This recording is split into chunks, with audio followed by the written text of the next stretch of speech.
Good morning friends. हम लोग कृषि भूगोल यानी कि एग्रीकल्चर ज्योग्राफी पढ़ रहे थे। तो यह एग्रीकल्चर ज्योग्राफी में अभी हम लोग हैं, यानी इससे पहले भी कुछ पढ़े होंगे। इससे पहले हम लोग geomorphology, oceanography, climatology, environmental geography, फिर population geography, urban settlement, rural settlement, economic geography, इतना हम लोग पढ़ चुके हैं। और आज क्या पढ़ रहे हैं अभी, तो एग्रीकल्चर ज्योग्राफी। और इस एग्रीकल्चर ज्योग्राफी में हम लोग पार्ट 1 इससे पहले वाले वीडियो में एक वीडियो बना चुके हैं। तो आज हम लोग पार्ट 2 शुरू करेंगे, यानी कि जहाँ से पहले बार पढ़ाए थे उसे आगे शुरू करते हैं। तो चलिए देखते हैं कहाँ तक इससे पहले हम लोग पढ़े थे। तो हम लोगों ने कृषि के बारे में जान लिया था, कृषि के प्रकार भी देख लिए थे।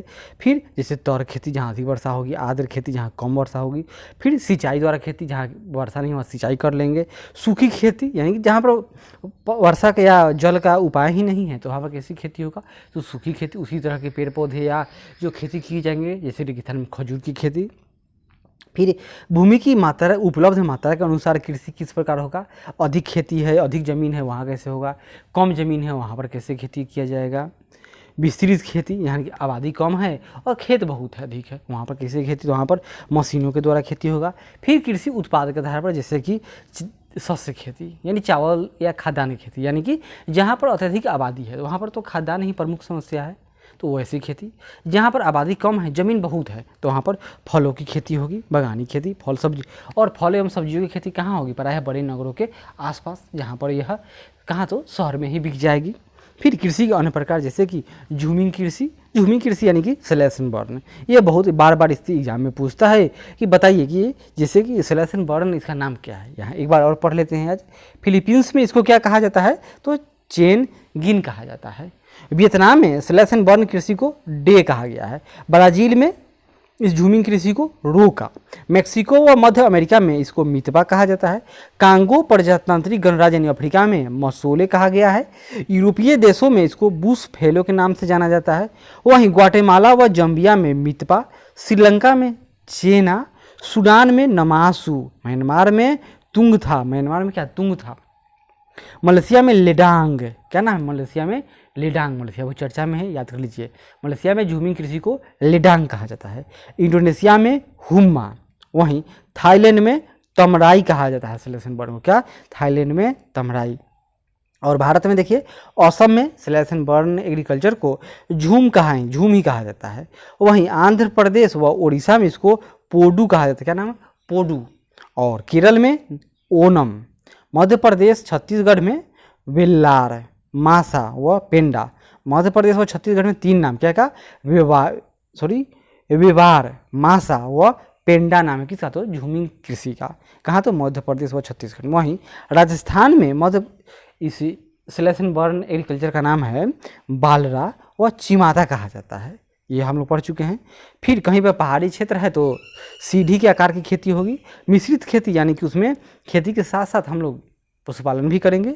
और विश्व में कृषि की पद्धतियाँ भी पढ़ चुके हैं, जैसे कि कहीं पर प्राचीन भरण पोषण वाली खेती होगी, कहीं पर पौध वाली खेती, भूमध्यसागरीय खेती, व्यापारिक फसल एवं पशुपालन, व्यापारिक पशुपालन, व्यापारिक बागवानी एवं फल उत्पादन खेती, व्यापारिक अन्न उत्पादक खेती, गहन भरण पोषण वाली खेती। इसमें जो 2 है, पहला प्राचीन भरण पोषण वाली खेती और गहन भरण पोषण वाली खेती, यह विकासशील या अल्प विकसित या गरीब देशों में होती है। और जो पौध वाली खेती है, यह होगी तो गरीब देश में, लेकिन इसमें पैसा लगेगा विकसित देशों का ही लगेगा। और भूमि क्षमता यानी लैंड का कैपेसिटी किस तरह है, जैसे भूमि क्षमता का वर्गीकरण किया जाएगा। तो वह भूमि कैसा है, वन भूमि है, कृषि भूमि है, चालू पड़ती है या अस्थायी पड़ती है, चारागाह है, इत्यादि वर्गों में बांटा जाता है। और भारत में इसका वर्गीकरण कौन करता है, तो राष्ट्रीय मृदा सर्वेक्षण एवं भूमि उपयोग नियोजन ब्यूरो नामक संस्थान। यह कहाँ है, तो यह नागपुर में कार्यरत है, यही इसका बंटवारा करती है। और भूमि क्षमता के वर्गीकरण के कुछ आधार भी हैं, आगे देखिए। भारत में भूमि उपयोग का जो वर्गीकरण होता है उसकी श्रेणियाँ क्या क्या है, एक वन, एक गैर कृषि उपयोग हेतु प्रयुक्त भूमि, अस्थायी चारागाह एवं पशु चारा, चालू प्रति, शुद्ध बोया गया क्षेत्र, एक से अधिक बार बोया गया क्षेत्र, नगरीय भूमि का उपयोग इससे भिन्न होता है, बंजर तथा कृषि अयोग्य भूमि, कृषि योग्य बंजर, वृक्षों एवं झाड़ियों के अंतर्गत भूमि, अन्य पड़ती, ये सब पढ़ चुके हैं। भूमि उपयोग में नियोजन, तो ये नियोजन शब्द प्लानिंग सबसे पहले 1988 में आया था। प्रधानमंत्री कौन होंगे, तो राजीव गांधी आए थे। और भारत सरकार का लक्ष्य क्या है कि भारत में वन इतना होना चाहिए, 33% से अधिक। क्लियर है। अब आज हम लोग क्या पढ़ेंगे, आज हम लोग पढ़ेंगे वान थ्यूनेन का भूमि उपयोग नियोजन मॉडल या सिद्धांत। देखते हैं इन्होंने क्या बताया। तो वान थ्यूनेन द्वारा प्रतिपादित कृषि स्थानीयकरण सिद्धांत सबसे पहला सिद्धांत था, जिसे सबसे अधिक मान्यता भी मिली। 1826 ईस्वी में उन्होंने अपने सिद्धांत का प्रतिपादन किया था। कब, तो 1826 में, जो कुछ तो एडम स्मिथ तथा अल्ब्रेट थायर जैसे प्रसिद्ध अर्थशास्त्रियों यानी इकोनॉमिस्ट के सिद्धांतों पर आधारित था, और कुछ अपने जागीर यानी मैकलेन वर्ग में रोस्टॉक के निकट टैलो नामक स्थान में उपलब्ध कार्यानुभव पर आधारित है। यानी कि इनको जागीर भी मिला हुआ था, किसी राजा के अंतर्गत रहे होंगे तो राजा ने इनको जागीर दे दिया, यानी जमीन का टुकड़ा दे दिया था, उसमें ये किस तरह खेती किए होंगे उसका इन्होंने विवरण दिया। यह नियतवादी सिद्धांत, यानी कि इसमें कुछ सुधार नहीं होगा, ये नियतवादी यानी भाग्यवादी सिद्धांत है। वान थ्यूनेन के सिद्धांत के कुछ आधार हैं, यहाँ देखिए। ये जो दो प्रारूप इसमें हम समझ सकते हैं। जैसे पहला प्रारूप, बढ़ती दूरी के साथ भूमि उपयोग में परिवर्तन हो जाएगा। यदि दो क्षेत्रों में दो फसलों का चयन करना हो तो किस क्षेत्र में कौन सी फसल लगाई जाए, यह उस फसल की कीमत, उत्पादन लागत, परिवहन लागत, प्रति एकड़ उपज इत्यादि बातों को ध्यान में रखते हुए निर्धारित किया जाता है। प्रत्येक क्षेत्र में किसी एक फसल का उत्पादन दूसरी फसल की अपेक्षा अधिक हो सकता है। ऐसी स्थिति में प्रत्येक क्षेत्र को उस फसल के उत्पादन में विशेषीकरण करना होता है जिसका उत्पादन होता है। यदि दो फसलों में पहले का परिवहन व्यय कम और बाजार में कीमत अधिक प्राप्त हो तो दूसरे की तुलना में पहले का स्थानीयकरण बाजार के अधिक निकट होगा। मतलब क्या समझे कि अगर पास में यहाँ पर बाजार है, मान लेते हैं यह बाजार है, एक खेत यहाँ है एक खेत यहाँ है, अगर हम दोनों में सब्जी उपजाएंगे तो क्या होगा, यह सब्जी यहाँ जल्दी चलाएगा, अतः इसमें यातायात लागत कम है। यह जल्दी खराब होगा सब्जी, अतः यह जल्दी पहुँच जाएगा, इसलिए बाजार में इसकी उचित कीमत मिलेंगे, अतः सब्जी की खेती यहाँ पर किया जाएगा। यहाँ पर ज़मीन का प्राइस भी हाई है, यहाँ पर ज़मीन का प्राइस भी कम होगा, और यह दूर है, अतः यहाँ पर सब्जी का खेती करना उतना लाभप्रद नहीं है। लेकिन यहाँ पर अगर मोटे जो अनाज की खेती की जाए जो तत्काल खराब ना हो, तो इसकी खेती तो यहाँ भी और यहाँ भी की जा सकती है। अतः अनाज की खेती यहाँ पर करना और लाभदायक है, क्योंकि कोई ज़रूरी नहीं है कि जिस समय हम उपजा दिए उसी समय ही इसको लेकर हमको शहर में जाना हो। हम अपनी इच्छा के अनुसार जब इसका अच्छा रेट मिलेगा तब हम इसको लेकर जाएंगे। अब प्रारूप 2 के बारे में जानते हैं। और वान थ्यूनेन का दूसरा प्रारूप क्या है कि बाजार से बढ़ती दूरी के साथ साथ भूमि उपयोग की गहनता में कमी आती है। यानी कि जैसे जैसे बाजार के निकट कोई खेत है या कोई भूमि का टुकड़ा है, वहाँ पर भूमि जो कृषि की गहनता है वो अधिक होगी, वहाँ पर साल में अधिक से अधिक फसलें यानी 2-3 अधिक फसलें उपजाई जाएंगी। और जैसे जैसे शहर से दूरी बढ़ती जाएगी वैसे वैसे जो भूमि की गहनता है वह कम होता जाएगा। यानी कि जो भूमि का आकार है वह शहर से दूर होने पर आकार भी बढ़ेगा, और उसमें जो पैटर्न है, क्रॉप का पैटर्न है, जैसे साल में कहीं पर एक फसल होता है तो वहाँ 2 फसल, तो जमीन जो शहर के नज़दीक है वहाँ पर अधिक खेती होगी, साल में 2-3 फसल उपजाया जाएगा, और शहर से जो दूर है उसमें वहाँ पर साल में होगा तो एक ही फसल उपजाया जाए। ऐसे देखिए यहाँ पर बाजार के निकट उगाई गई फसलों का आर्थिक लगान बाजार से दूर उगाई गई फसलों से अधिक होगा। मुख्य रूप से इसका कारण परिवहन लागत है।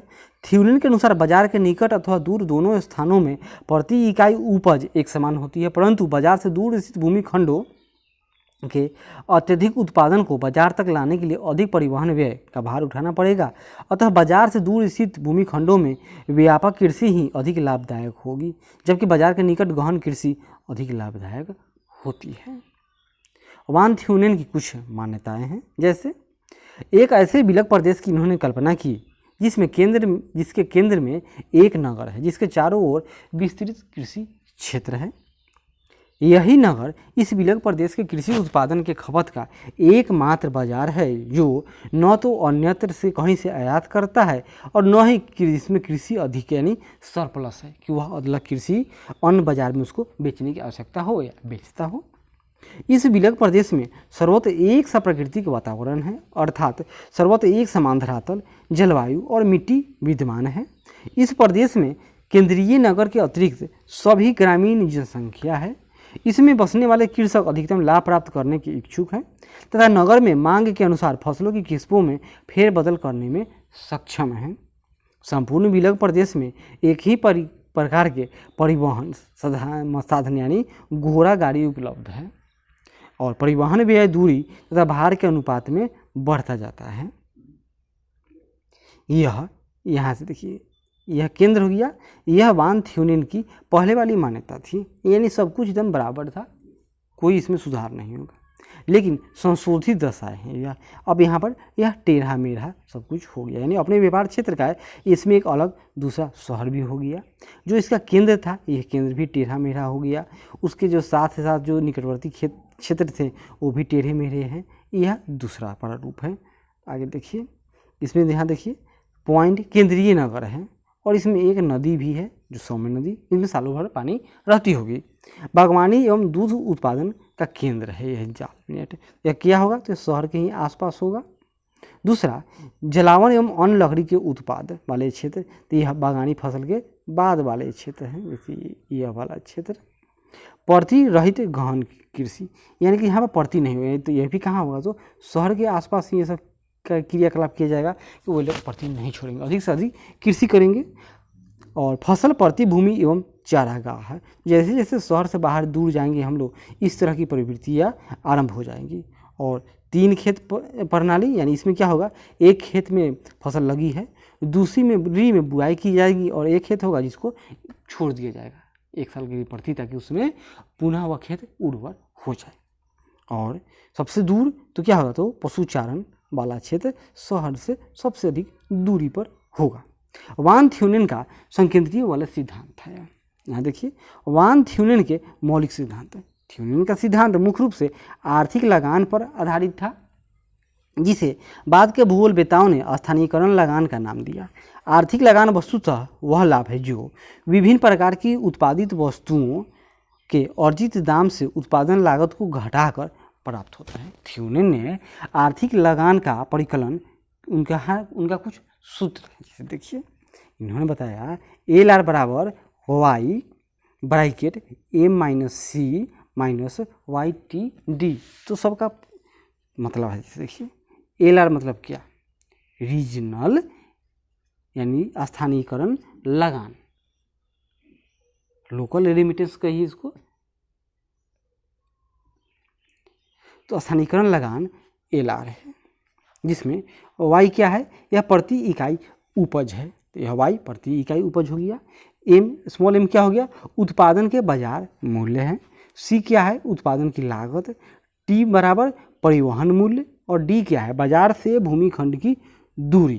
तो यह जो समीकरण है इसमें आप इनपुट कर दीजिए तो क्या आपका निकल जाएगा। आगे बढ़ते हैं। वान थ्यूनेन के सिद्धांत की कुछ मेखलाएँ हैं, जैसे वान थ्यूनेन के अनुसार केंद्र से दूर क्रमशः 6 निम्नलिखित भूमि उपयोग मेखलाएँ पाई जाती है, जो हमने ऊपर देखा था चित्र इनका वृत्त। पहला वृत्त खंड में क्या होगा, बीच में केंद्र शहर है, इसका जो पहला वृत्त खंड है यहाँ, इसमें दूध फल एवं साग सब्जी की गहन कृषि होगी। दूसरे वृत्त खंड यहाँ मान लीजिए, इसमें लकड़ी का उत्पादन होगा। तीसरे वृत्त खंड में गहन कृषि पद्धति के द्वारा अन्न का उत्पादन होगा। चौथे एवं 5वें वृत्त खंड जो बड़ा भी होगा में अपेक्षाकृत विस्तृत खेती द्वारा अन्न की खेती होगी, और जिसमें कुछ जमीन क्या करेंगे तो कुछ परती भी छोड़ दिया जाएगा, यानी पूरा में खेती नहीं होगा। और छठा जो वृत्त खंड होगा उसमें पशुओं के चारागाह होगा, जिसमें पशुओं से उत्पाद प्राप्त किए जाएंगे। बाद में वान थ्यूनेन ने 2 और कारकों को अपने सिद्धांत में आत्मसात किया था। क्या था, परिवहन के साधन के रूप में एक नदी जिसमें परिवहन गति अधिक तीव्र एवं परिवहन व्यय 1/10 के बराबर होगा, यानी कि अब रोड ट्रांसपोर्ट से यह सस्ता हो गया। इससे संकेंद्रीय वृत्त खंडों का स्वरूप बदलकर अब नदी के साथ साथ ही चला जाए, यानी अब यह पहले वृत्त था लेकिन अभी नदी के साथ साथ ही संकेंद्रीय लंबाई में इस तरह का शहर हो जाएगा। अब समानांतर खंडों में होगा, नदी के दोनों तरफ शहर होगा। उस विलग प्रदेश में कोई दूसरा उपनगर हो तो उसकी अपनी स्वतंत्र पृष्ठभूमि में स्वतंत्र संकेंद्रीय वृत्त खंडों में विभिन्न फसलों के उत्पादन की कल्पना थ्यूनेन ने की थी। यानी कि अब एक शहर हो गया और शहर के साथ ही जब इन्होंने दूसरे शहर की या नगर की परिकल्पना को भी स्वीकार कर लिया। वान थ्यूनेन की जो यह सिद्धांत है इसकी कुछ आलोचना है। जैसे वान थ्यूनेन द्वारा कल्पित विलग प्रदेश की तरह कोई भी क्षेत्र वास्तविक जगत में मिलना कठिन है। आधुनिक समय में परिवहन व्यय केवल भार तथा दूरी के अनुपात में ही नहीं बढ़ता बल्कि अन्य कारक भी इसमें कार्यरत होते हैं। दिनों दिन प्राविधिक विकास होने के कारण न केवल परिवहन बल्कि अन्य तकनीकी विकास जैसे भूमि उपयोग को विविध प्रकार से प्रभावित करता है। जैसे रेफ्रिजरेटर आदि के विकास से अब साग सब्जी, दूध आदि शीघ्र नष्ट होने वाले पदार्थों का परिवहन बहुत दूर तक करना संभव हो गया है। अतः उनका उत्पादन नगर के नज़दीक होना अब अनिवार्य नहीं हुआ। जैसे जब कोरोना के कारण पहली बार जब लॉकडाउन हुआ था तो बहुत चर्चा में रहा था कि हम लोग को पता चला कि मदर डेयरी से दूध है जो दिल्ली में आती है वो कहाँ से आती है, तो वह आंध्र प्रदेश से आती है। अब तक हम लोग क्या जानते थे कि पंजाब और हरियाणा इतने बड़े जो ये सब विशाल राज्य हैं जहाँ पर दूध का अधिक उत्पादन होता है, यही दिल्ली में दूध की आपूर्ति करती होंगी, लेकिन नहीं, दिल्ली में दूध की आपूर्ति मदर डेयरी कहाँ से लाती है, तो यह आंध्र प्रदेश के जिलों से लाती है। तो कितना दूर है, समझने वाली बात है। किसी भी क्षेत्र में उत्पादित वस्तु के लिए अनेक बाजार उपलब्ध हो सकते हैं। मिट्टी की उत्पादन क्षमता सभी फसलों के लिए समान दिखाई गई है। कृषि के लिए जो सबसे अधिक महत्वपूर्ण कारक है वह है मिट्टी का उपजाऊपन। इसे थ्यूनेन ने अपने सिद्धांत में कहीं भी प्रमुखता नहीं दी है। यानी कि इनका जो मिट्टी था वो सबका सब एक तरह का ही जलोढ़ मिट्टी रहा होगा, लेकिन ऐसा तो है नहीं। शस्य या फसल प्रतिरूप यानी क्रॉप पैटर्न, फसल प्रतिरूप के बहुत आयाम होते हैं। हम यहाँ पर उसके दो मुख्य आयामों का विशेष रूप से उल्लेख करेंगे। जैसे इसे क्षेत्र या खेत में उगाई जाने वाली फसल प्रणाली से समझा जा सकता है, अर्थात एक फसल बहु फसल। भारत में सामान्यतः प्रचलित फसल प्रतिरूप मानसून के बाद की फसल है। खरीफ मानसून के बाद की फसल को क्या होगा, तो खरीफ प्रतिरूप यानी मानसूनी फसल के रूप में दो फसल प्रतिरूपों में जोड़ा गया है, यानी कि एक खरीफ और एक रबी है। भारत में मुख्य रूप से दो फसल। इसके अधीन क्षेत्र के बुआई क्षेत्रफल के अधिकतम प्रतिशत में जो फसल पैदा की जाती है उसी के आधार पर फसल के प्रतिरूप का नाम रखा जाता है। तो भारत में क्या है, तो भारत में खरीफ फसल प्रतिरूप माना जाता है। अन्य बोई गई फसलों स्थानापन्न को फसलों के रूप में माना जाता है। इस आधार पर स्थानापन्न के अधीन रबी फसल प्रतिरूप को गेहूं, चना आधारित और जौ आधारित फसल प्रतिरूप में विभाजित किया जाता है। दूसरी ओर खरीफ फसल पैटर्न में बोई गई आधार फसलें बहुत होती हैं, जैसे चावल आधारित, बाजरा आधारित, मूंगफली आधारित, कपास आधारित, यानी ये सब क्या है, तो ये सब खरीफ फसल है। और फसल प्रतिरूप के कुछ प्रकार हैं। जैसे एक फसल मतलब क्या होगा, नाम से ही जाहिर है, इसमें वर्ष में किसी खास भूमि के टुकड़े पर एक फसल ही उगाई जाती है, तो इसे एक फसल प्रणाली कहते हैं। ऐसी प्रथा या तो जलवायु के अत्यंत उपयुक्तता के कारण अपनाई जाती है या किसी की सामाजिक आर्थिक दशा के कारण अपनाई जाती है। यह फसल के उस विशेष प्रकार के उगाने में किसान की विशेषज्ञता के कारण भी हो सकता है। उदाहरण के लिए नहर सिंचित क्षेत्रों में जलाक्रांति दशाओं में केवल धान बोया जा सकता है, क्योंकि ऐसी दशाओं में अन्य कोई फसल बोना संभव ही नहीं है। बहुफसल, जैसे एक कैलेंडर वर्ष में उसी भूमि के टुकड़े पर एक से अधिक फसल उगाने को बहुफसल कहा जाएगा। जैसे इसलिए बहुफसल का अभिप्राय समय पर फसल की सघनता और स्थान का विस्तार करना है, अर्थात एक समय में एक फसल और किसी भी निर्धारित समय में उसी भूमि पर एक से अधिक फसलें उगाना। फसल प्रतिरूप को ये तीन किस्म अर्थात अंतरा फसल, मिश्रित फसल, अनुक्रम फसल भी व्यवहार में लाई जाती है। बहुफसल प्रणाली के ही अंतर भेद हैं सब। जैसे अंतरा सस्यन का अर्थ क्या होगा कि निश्चित पंक्ति पद्धति से भूमि के एक ही खंड पर एक साथ एक से अधिक फसल उगाना। इस रीति का अनुसरण कुछ अस्पष्ट अनुपात जैसे 5:1 में किया जाता है, जिसमें विशेष फसल प्रत्येक 5 पंक्तियों के साथ एक प्रकार की फसलों की एक पंक्ति होगी। यह प्रणाली स्थान के भिन्न कर अधिक फसल घनता दे सकती है। जैसे उदाहरण कपास में जो बहुत सारे प्रकोप होते हैं तो उसको बचाने के लिए बीच में क्या लगता है, जिससे कि वो कीटाणु जो फसल पर पेस्टिसाइड से बच जाए, तो बीच में उसमें जो भिंडी होता है उसकी खेती कर दी जाती है। आगे बढ़ते हैं। अंतरा सस्यन प्रणाली फसल विफलता के बीमे के रूप में प्रयोग की गई थी। अभी वर्तमान में इसका उद्देश्य बदल गया। अब उत्पादन में स्थायित्व के अतिरिक्त अधिक उपज प्राप्त करना भी इसका उद्देश्य हो गया है। फसल प्रतिरूप को प्रभावित करने वाले कारक, जैसे फसलों के प्रतिरूप को निर्धारित करने वाले बहुत से कारक होते हैं, जैसे भौतिक, तकनीकी एवं आर्थिक तत्व, यहाँ तक कि राजनीतिक तत्व भी फसल प्रतिरूप को प्रभावित करते हैं। इनमें आर्थिक तत्व सर्वाधिक महत्वपूर्ण है। जैसे कि एमएसपी फिक्स कर दिया, अब सरकार किसी का रेट फिक्स कर दिया है तो हर एक कोई उसी को नहीं बोएगा, क्योंकि उसमें तो किसानों को घाटा लगने का कोई चांस ही नहीं है। किसी प्रदेश का फसल प्रतिरूप उसकी भौतिक विशेषताओं अर्थात मिट्टी, जलवायु, वर्षा तथा मौसम आदि पर निर्भर करता है। उदाहरण स्वरूप ऐसे शुष्क क्षेत्र जहाँ कम वर्षा होती है तथा मानसून अनिश्चित रहता है, वहाँ पर ज्वार तथा बाजरा जैसी फसलों की प्रधानता होती है, क्योंकि ये फसलें कम वर्षा में भी उगाई जा सकती हैं। फसल चक्र कुछ भौतिक कारणों से प्रभावित होता है, किंतु तकनीकी उपायों से फसल चक्र बदला जा सकता है।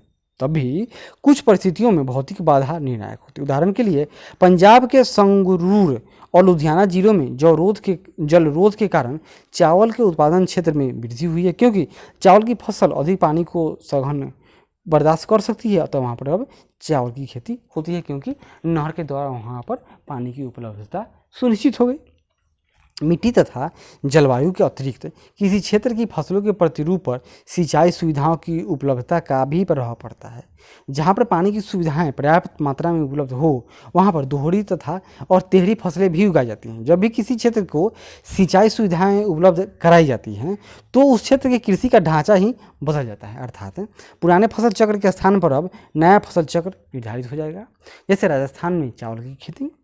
यह संभव है कि पूंजी अभाव में अच्छे एवं सुधरे हुए कृषि औजार, अधिक उपज देने वाले उन्नत किस्म के बीज और रासायनिक उर्वरकों के लिए वित्त न मिल पाने के कारण उचित प्रकार की फसल न उगाई गई हो, परंतु जैसे ही वे सुविधाएं कृषकों को प्राप्त होती है, फसलों के ढांचे में परिवर्तन हो जाता है।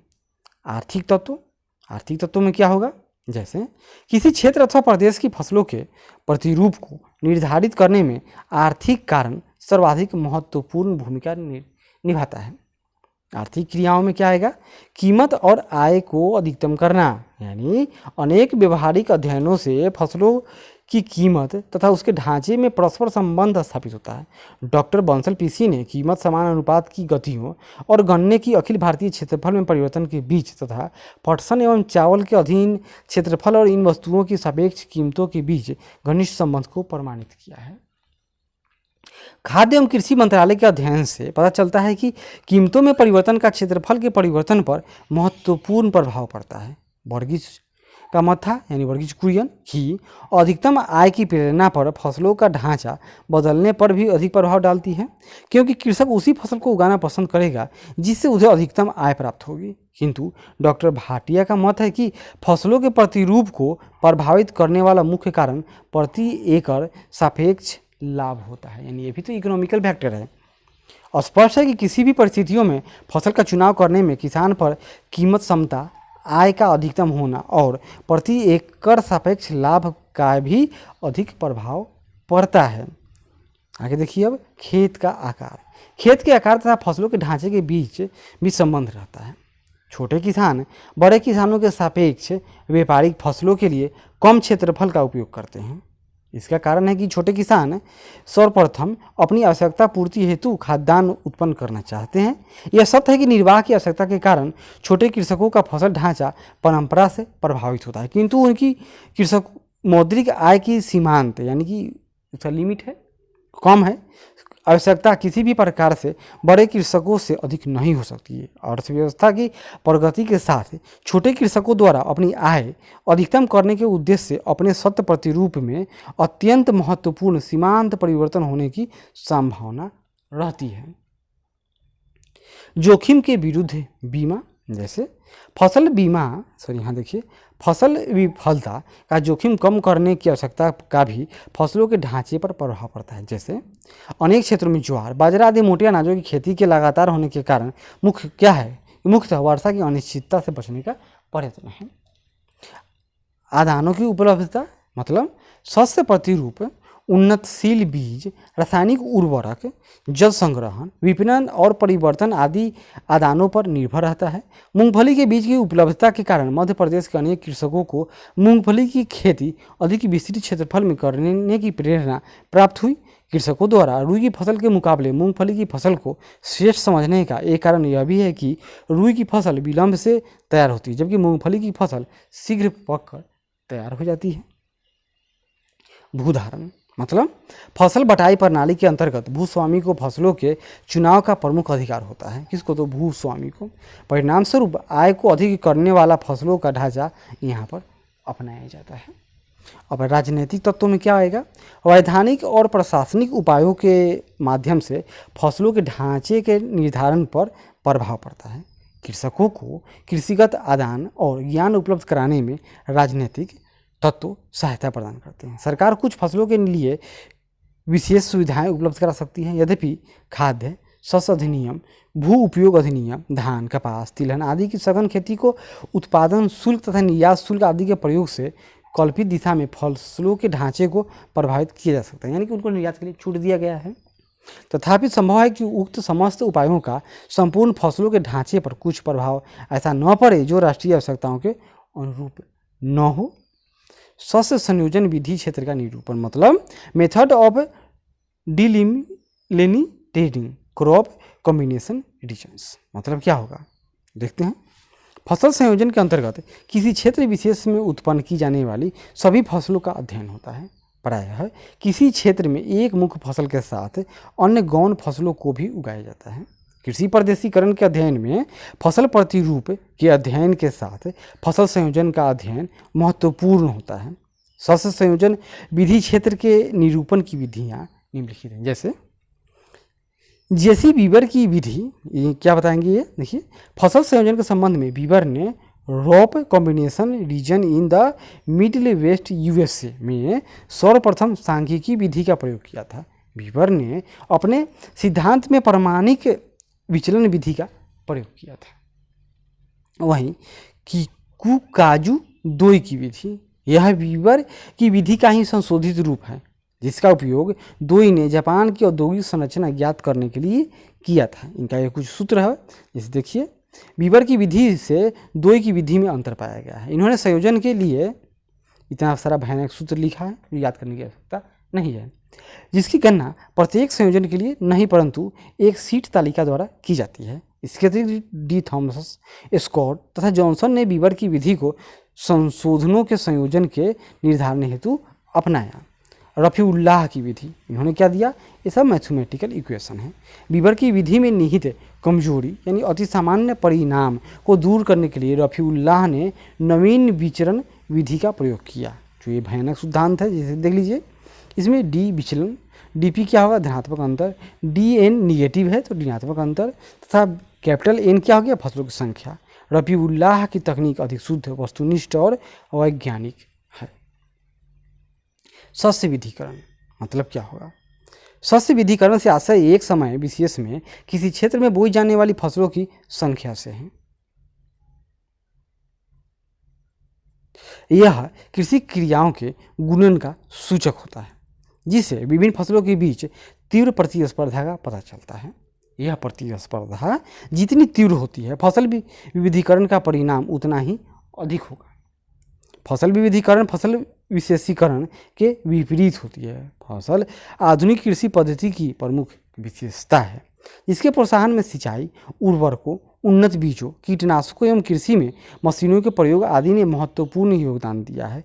मौसम की अनिश्चितता भी शस्य विविधता को बढ़ावा देती है। कि कोई एक तरह का ही खेती ना करे, क्योंकि मौसम फेल हो गया तो पूरा का पूरा वो खेती ही साल चौपट हो जाएगा। इसलिए मानो क्या है तो वह सेफ खेलता है और बहुत सारे फसलों का एक साथ बुआई करता है। विविधता का चुनाव विभिन्नताओं से किया जाता है, क्योंकि कृषि व खाद्य सामग्री के उत्पादन में जैविक एवं भौतिक विभिन्नताओं का उचित प्रबंधन करना तथा उचित अनुवांशिकी किस्मों की कृषि के विकास के लिए आवश्यकता इत्यादि को प्रदर्शित करती है। इसके कुछ बिंदु हैं, जैसे विभिन्न फसलों की किस्में, पशुपालन की नस्लें, घास एवं चारागाहों का पारिस्थितिकीय तंत्र यानी इकोसिस्टम, पारिस्थितिकीय तंत्र जिसमें सूक्ष्म जीवों, लाभदायक कीटों एवं पेड़ पौधों की कृषि उत्पादन में अहम भूमिका रहती है। फसल विविधता के लिए मानव द्वारा उपलब्ध आनुवंशिकी आधार भौतिक परिस्थितियाँ एवं प्रबंधन को एक अंग माना गया है। संसार में कुछ 2,70,000 उच्च पादपों की प्रजातियों में से मात्र 7,000 प्रजातियों का उपयोग ही कृषि के लिए किया जाता है। इनमें से भी गेहूं, चावल तथा मक्का को अधिक ऊर्जा प्राप्ति का स्रोत माना जाता है। यही कारण है कि 50% से अधिक लोग जीवन यापन के लिए उनका अधिक उपयोग करते हैं। मांस एवं मछली को भी ऊर्जा का अच्छा स्रोत माना जाता है। यह भी चारागाहों एवं वनस्पतियों पर निर्भर है। फलतः विविधता के अंतर्गत उन सभी तत्वों को रखा जाता है जो जैविक विविधता के लिए उपयोगी है तथा कृषि पारिस्थितिकी तंत्र के लिए आवश्यक है। फसल वैविधीकरण के लिए कुछ उत्तरदायी कारक, जैसे क्या कारण है इसका, तो अनिश्चित मौसमी दशाएं, अनिश्चित वर्षा, परंपरागत जीविकोपार्जन कृषि व्यवस्था और मृदा की उर्वरता में वृद्धि हेतु। इस सबसे क्या होगा तो फसल में विविधता आएगी। कृषि उत्पादकता यानी एग्रीकल्चर प्रोडक्टिविटी क्या है। कृषि उत्पादकता कृषि से होने वाली उत्पादन प्रक्रिया से है। कृषि उत्पादकता को प्रभावित करने में भौतिक, आर्थिक एवं सामाजिक घटक महत्वपूर्ण भागीदार होते हैं। भौतिक घटक के अंतर्गत जलवायु दशाएं, भूमि की प्रकृति, उपजाऊ मिट्टी, परंतु आर्थिक घटक में बाजार की निकटता, यातायात के साधन, श्रमिक पूर्ति आदि उत्तरदायी तत्व हैं। कृषि उत्पादकता के अंतर्गत सामाजिक घटक में भोजन की रुचि एक महत्वपूर्ण कारक है। कृषि उत्पादकता के मापन एवं निर्धारण कैसे होगा, तो कृषि उत्पादकता का संबंध प्रति हेक्टेयर उत्पादन से होता है। यानी एक क्षेत्र हो गया, इसमें कितना उत्पादन होगा वही उस क्षेत्र का उत्पादकता है। यह लागत आगत के माध्यम का अनुपात होता है। प्रोफेसर स्टाम्प के अनुसार किसी इकाई क्षेत्र की कृषि उत्पादकता जलवायु एवं अन्य प्राकृतिक तत्वों एवं कृषि सक्षमता पर निर्भर करती है। कृषि उत्पादकता कृषि सक्रियता, कृषि गहनता, कृषि कुशलता पर निर्भर करती है। यदि इनमें कमी आती है तो उत्पादकता भी कम हो जाती है। भौतिक कारकों के अतिरिक्त उन्नत बीजों, उर्वरकों, सिंचाई के साधन, यांत्रिकरण तथा कृषि प्रशिक्षण आदि भी कृषि उत्पादकता को प्रभावित करते हैं। कृषि उत्पादकता के अध्ययन में जिन विद्वानों ने कार्य किए हैं वे हैं कौन कौन, तो M.G. Kendall, L.D. Stamp, Mohammad Shafi, Jasvir Singh आदि। ये सब क्या है तो कृषि उत्पादकता में काम करने वाले वैज्ञानिक हैं।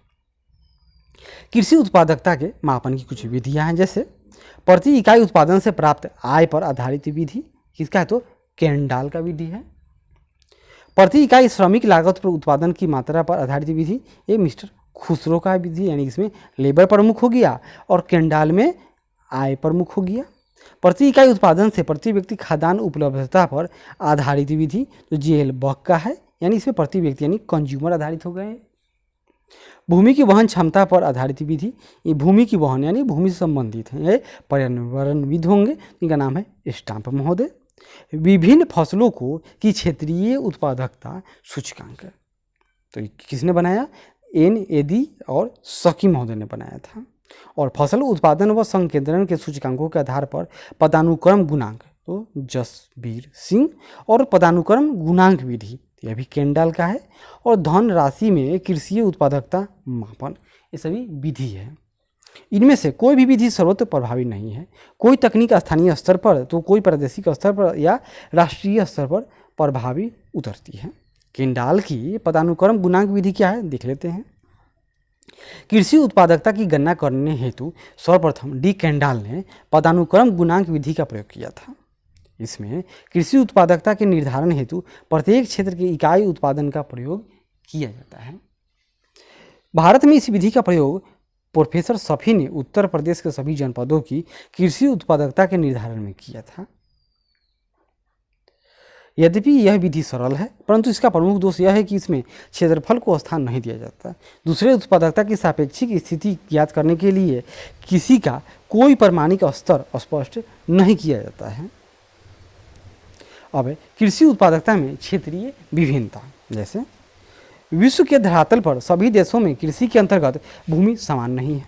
कुल भूमि के अनुपात में कृषिगत भूमि का प्रतिशत लगभग ऑस्ट्रेलिया में 2%, कनाडा में 3%, रूस में कुल उसका क्षेत्र का 8%, अर्जेंटीना में 9%, फ्रांस में 36%, स्पेन में 37% और भारत में कुल भूमि, जो भारत का कुल क्षेत्रफल उसका कृषि योग्य भूमि 44% है।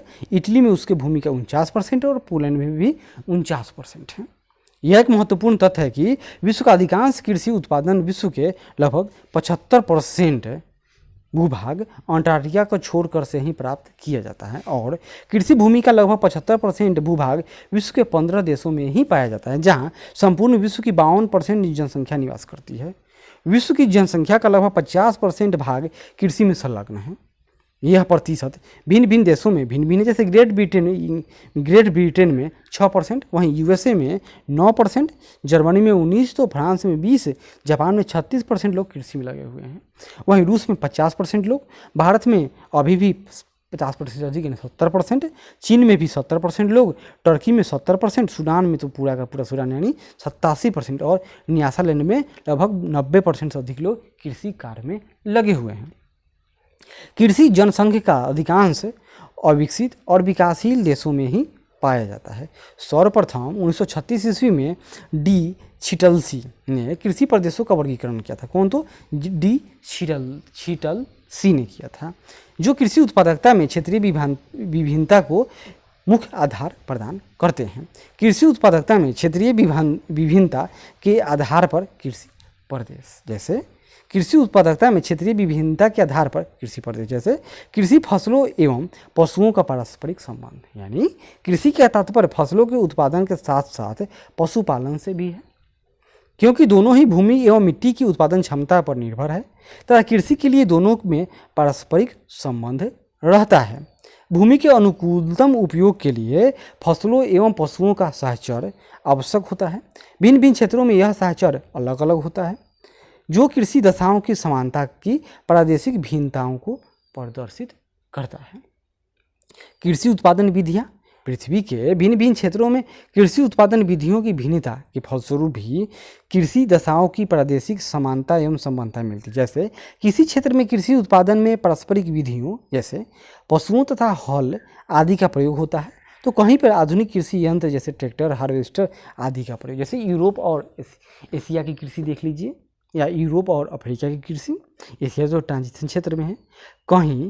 किन्हीं क्षेत्रों में फसल उत्पादन क्षमता उत्पादन सिंचाई पर आधारित है, तो क्षेत्रों में बिना सिंचाई के कृषि संभव है। कहीं पर कृषि में पूंजी, श्रम एवं संगठन आदि के विनियोग की मात्रा, अर्थात किन्हीं कृषि प्रदेशों में पूंजी का निवेश अधिक होता है, तो कहीं श्रम का अथवा कहीं दोनों का ही अधिक उपयोग किया जाएगा। अतः पूंजी एवं श्रम कुछ विनियोग मात्राओं की भिन्नता के आधार पर ही कृषि दशाओं की प्रादेशिक समरूपता एवं संबद्धता में भिन्नता मिलती है। कृषि उत्पादन के उपभोग का स्वरूप तो यह क्या है? यदि कृषि उत्पादन व्यापारिक दृष्टि से किया जाता है तो वहाँ विस्तृत प्रकार की फसलों के विशेषीकरण वाली कृषि होती है, परंतु यदि कृषि उत्पादन कृषक के निजी उपयोग के लिए किया जाए तो वहाँ निर्वाहक कृषि की जाएगी। अतः कृषि उपज के उपभोग के तरीके में से भी कृषि दशाओं में प्रादेशिक विविधता मिलती है। कृषि उत्पादन में प्रयुक्त यंत्र एवं उपकरण तथा आवास संबंधी दशा, जैसे कृषि उत्पादन में प्रयुक्त यंत्र, उपकरण तथा आवास संबंधी दशाओं के विभिन्न क्षेत्रों से भी कृषि भूदृश्य का ज्ञान होता है, जो कृषि दशाओं की संबद्धता का सर्वोत्तम रूप है। यानी मतलब क्या समझे? मतलब यही वक्त जैसा देश वैसी भेष, मतलब जहाँ पर जिस देश के वहाँ के नागरिक की जैसी क्षमता है, जिस तरह का लिमिटेशन है, जैसी आवश्यकताएँ हैं, उसी तरह का ही कृषि पूरी दुनिया में होते आया है, चाहे वह प्राकृतिक हो या वो मैनमेड हो। तो हम लोग आशा करते हैं कि यह प्रयास आपको अच्छा लगा होगा, तो ज़रूर लाइक करेंगे, शेयर करें, कमेंट करें और सब्सक्राइब करें। तो इन्हीं सब बातों के साथ धन्यवाद। आशा करते हैं कि यह प्रयास अच्छा लगे, ज़रूर सब्सक्राइब करें।